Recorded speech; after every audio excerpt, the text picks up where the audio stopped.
This is the Kestrel 4500 weather tracker. It can measure 13 different weather measurements, and the logger can store up to 1,400 recordings for each of these measurements. Before we set it up, join me in the laboratory to calibrate the digital compass and to look at how the vane mount is assembled.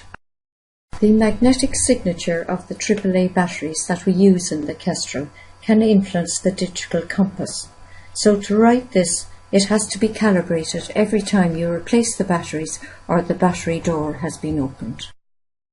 To do this, remove the impeller, scroll down the menu to System and Compass Calibration, and you will receive a prompt to hold it upright and rotate it 3 times. Place it in the foam stand, as this helps to keep it vertical, and rotate slowly.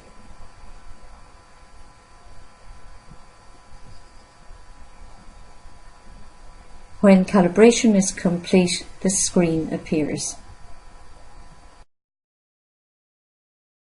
Press the On button to escape out of the menus. To replace the impeller, match the small triangle on the impeller housing with the small triangle near the hinge of the cover. Now calibration of the digital compass is complete. The vane mount is made up of 3 components: a cup bracket, a boom and a flight. To assemble, take the boom and slip it together just like a tent pole.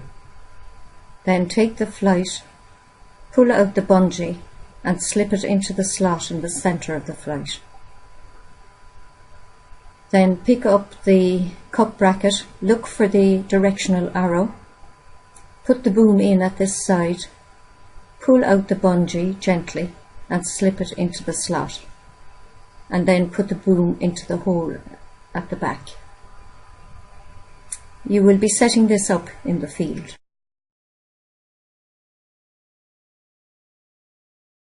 Out in your selected site, set up the tripod away from trees and buildings. Place the cup bracket on. You will notice that there is a bubble. When this bubble is centred, it means that the whole system is level, and this is important. Take the Kestrel and place it in the bracket. Then take out the boom and flight and assemble as we did in the laboratory, slipping the 2 pieces together, pulling out the bungee and putting it into the slot in the flight, and putting it right through at the side where the arrow is and slipping it in the back. Now it's set up. Open the cover and switch it on. Check that the bubble is centred, and also note the time that you start recording and the time that you finish.